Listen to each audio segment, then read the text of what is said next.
لي 43 يوم و7 ساعات من آخر مقطع. والله يا كثير. بس يا أخي ترى والله معذور، صارت لي مشاكل كثير، جامعة وتعب والآن لازم تسوي مشاوير، انت عارف كيف طبعا. قول لك رجلي انكسرت، انا الحين قاعد اكلمك رجلي فيها جبس. بس ما علينا، اليوم في مقارنة ثانية، والمقارنة هذه بتكون افضل من اللي قبل. ليه؟ لانه في انميات ثانية انا ما لمستها ولا فكرت فيها حتى. كونان لحاله يستحق اني اسوي عنه حلقة كاملة، ربع ساعة تمام، مليانة من ايش يصير في كونان. اتوقع انه يبلع حبة وبعدين يصير صغير ومدري ايش، ما تابعته. بس لا تستعجل، في كم انمي ثاني بنشوفه في هذه الحلقة. كثير منها معروفة محبوبة، ومن بينها ايضا كراتين امريكية، وفي واحد منها اتوقع انه برازيلي او اسباني، ما ادري شو، انا كنت احسبه ياباني بس طلع دولة ثانية. وفي شيء كمان ممتع اليوم، هو انه بنخليها لعبة. انا بشغل لك جزئية بسيطة من الاغنية وانت تحاول تتعرف عليها. اغلبكم ما بيعرفها عشان اعماركم 3 و4.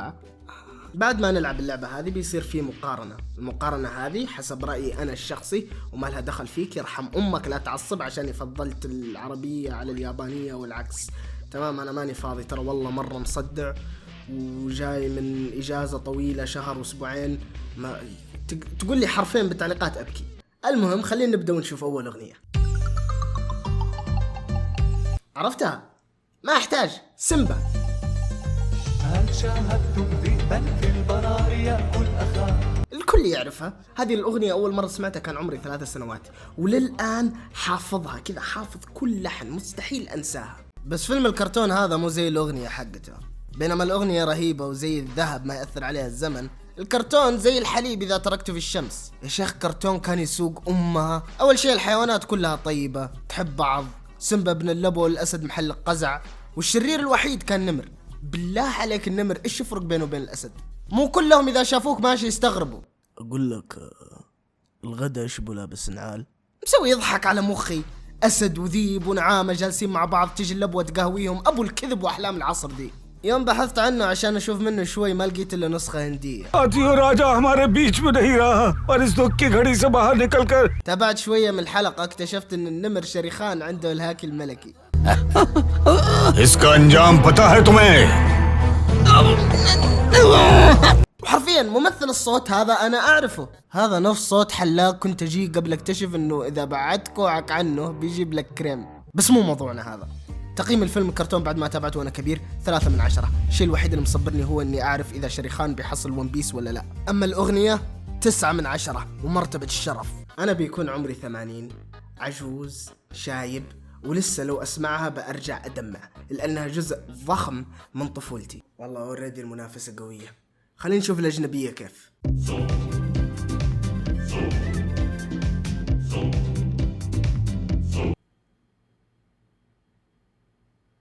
سو يلعن ابو الخرا. انا انهم يبغوا يعطوك الفايبس حقت افريقيا، يلعن ابو الخياس يا شيخ. تعبانة سيئة خصوصا بالمقارنة بهذه.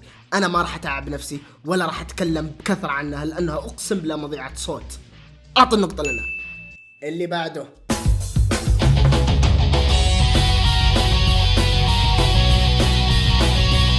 هذه مو بسهولة اللي قبل لكنها لسه أيقونية. الانمي بدأ ينعرض متأخر شوي، فالعجايز اللي مثلي يمكن ما يتذكرونه، لكن الناس اللي في النص بيتذكرونه ويعرفونه. يدايتن جمب. دراج كالشهاب، دراج لا يهاب صخور التلال. على وقت ظهور الانمي هذا كنت اتابع توب جير على MBC اكشن ومبسوط وحسب نفسي كبير، خلاص انا ما اتابع افلام كرتون، لكن لسه هذا حسيت انه جذبني. وش السبب؟ الاغنية طبعا. يدايتن جمب انمي عن ولد اسمه وردي يبغى يصير دراج زي ابوه، يروح سباق، فجأة يلاقي ضباب بنفسجي يبلعه هو واصحابه ويوديه منطقة اسمها منطقة الضباب. الاسم نايم الصراحة، المفروض تسمونها أرض سباق الدراجات النارية المليئة بالجماجم والموت. بس ما علينا، الفكرة كانت عجبتني وقتي صغير، بس يوم رحت أتابعه الحين لقيت إن الفكرة ما هي ذاك الزود والشخصيات سطحية، بس يعني انمي مسوينه عشان الأطفال فما استغرب. لكن الدراجة شيه، هذه للحين أبغاها. دراجة السهم الملتهب الدراجة اللي سواها أبوه الدراج المشهور لولده ورد. بس الاسم ما أتوقع إنها فكرة كويسة تركب حاجة اسمها السام الملتهب. الاسم أحسه يعور. الأنمي قيمه 6.5/10، يعني عادي مو سيء. والأغنية 7/10 عشان الجيتار مرة رهيب.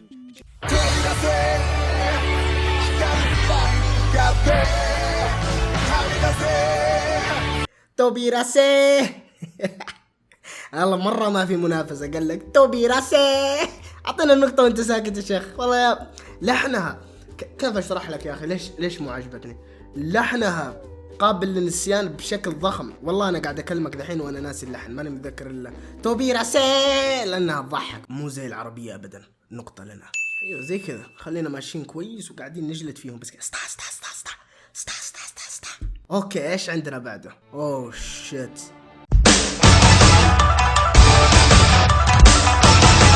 اكيد عرفته بسرعة، من اشهر الانميات في الكوكب، ناروتو.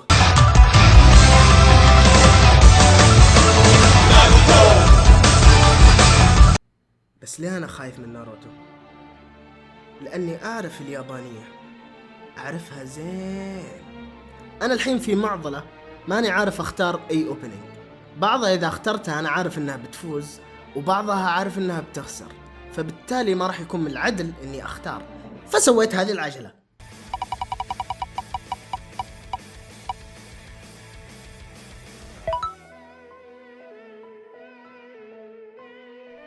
هذه اللي كنت خايف منها، هاروكا كاناتا. شيء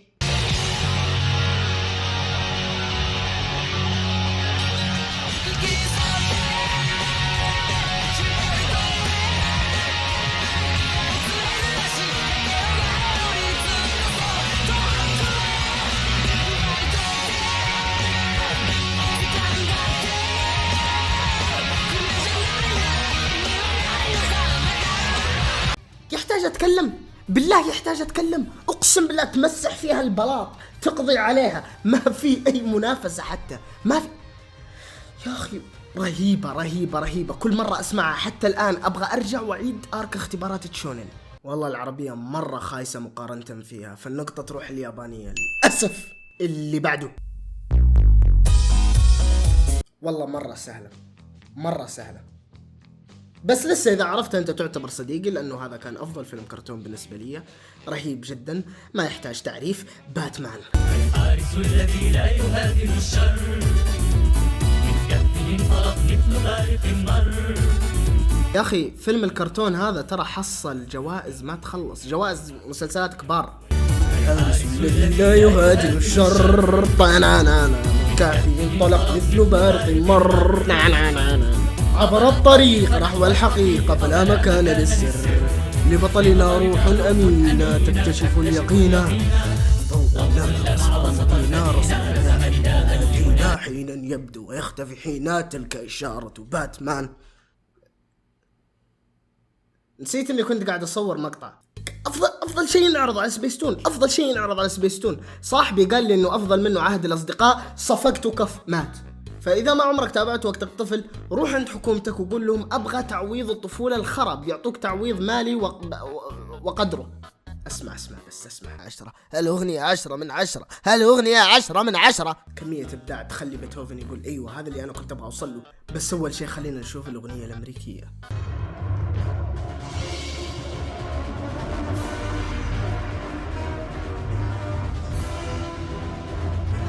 مو اللي توقعت بيكون في أغنية مو موسيقى بس.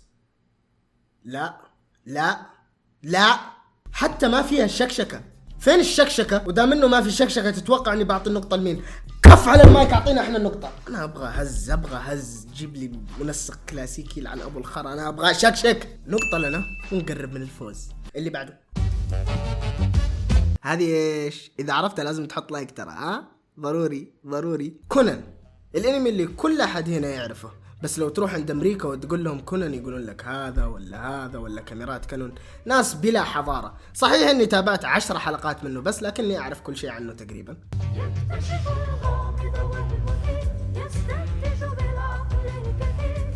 كونان الرجل الصغير يسعى دائما رهيبة جزء من طفولة كل 20 يظهره يعوره زيي. كونان قصته عن محقق عبقري اسمه سينشي، تجيه منظمة شريرة تعطيه حبوب تحوله لطفل صغير. فهنا سينشي أكل زق نظيف عشان عنده حبيبة كبيرة، والحين هو مغصوب انه يعيش معها ويسوي نفسه ما شافها عريانة لأنه لسه طفل.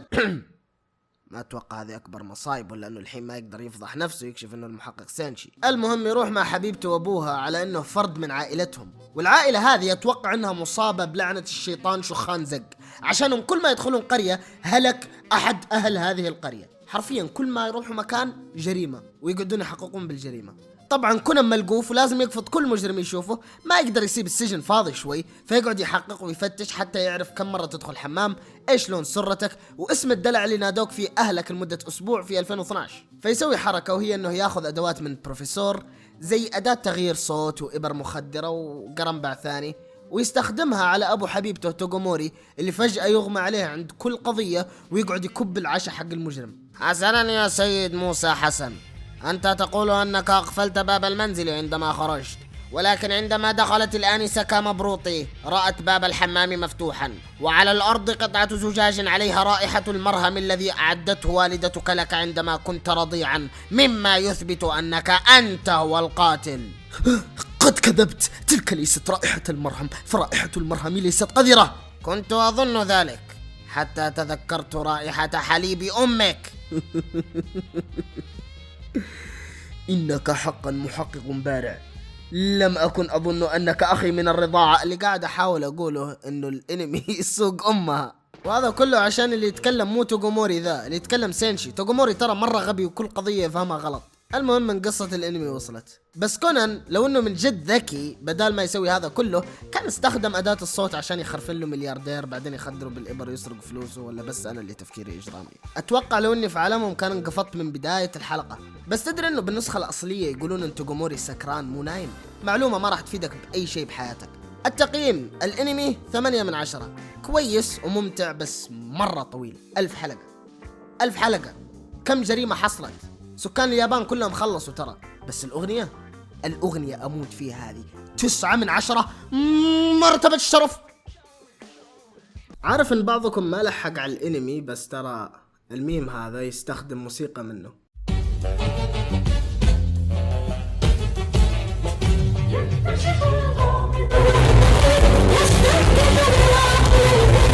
الحين بنشوف اليابانية. الله يستر الله يستر.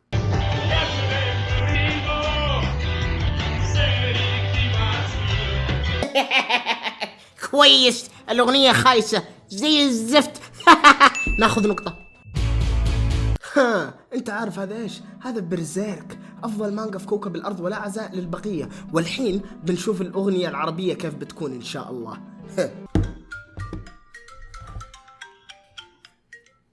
الو يا نفسي يا حمار يا عرق، ترى برزيرك ما في منه نسخة عربية يا اهبل. ليه ما يجيبوا برزيرك؟ خليني اشرح لك بكل بساطة. يمكن عشانه حق كبار يعني يا حمار. اسمع، دام ما في برزيرك النقطة تروح اليابان. طيب اسمع، نقطة تروح اليابان. يجيبون لنا عهد الأصدقاء ويسيبون برزيرك. لا أبو الخياس يا شيخ، خليك. منافسة قوية جدا، لازم نلاقي انمي يحسمها لنا. اتوقع اني لقيت الانمي هذا. اوكي، الحين اذا عرفت هذا وكل اللي قبلهم لازم تقول لي، لازم تحط رايك وتكتب لي تعليق انك عرفتهم كلهم. انا احتاج اعرف مين الاساطير اللي اقدر اثق فيهم بينكم، ابطال الديجيتال.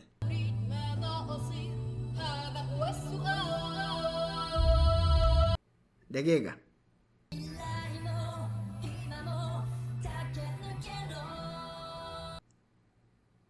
نفس الأغنية،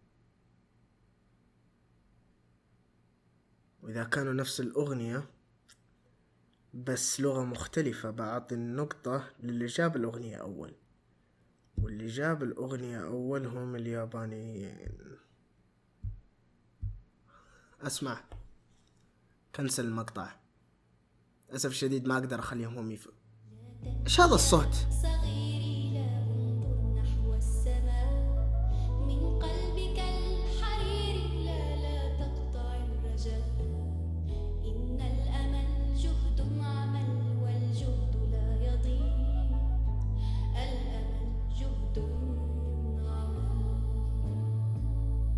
ألوان طيف طاهرة قوسا وحبا ناشرة من أين من قطرات الماء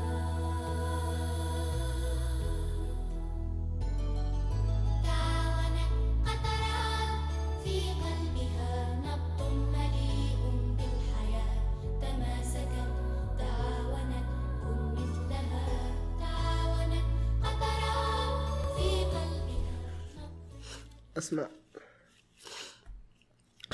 النقطة تروح لنا. اليابانيين ما عندهم شيء زي كذا. اليابانيين ما عندهم شيء زي كذا. فزنا، مبروك. ايش مطلوب مني؟ anyway انا احب هذا النوع من المقاطع، فاذا عجبكم لا تقصروا بتفاعلكم. المقطع الماضي جاب اكثر مشاهدات في قناتي لدرجة انه دعس على التعليقات الوراعين حقت بندريتا.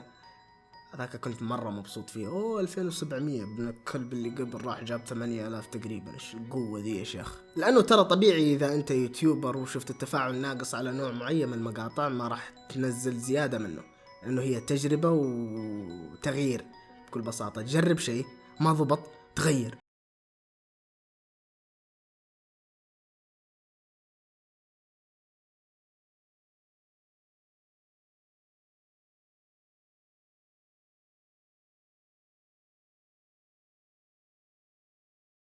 فلا تنسى إذا عجبك المقطع حط لايك، وإذا ما أنت مشترك اشترك.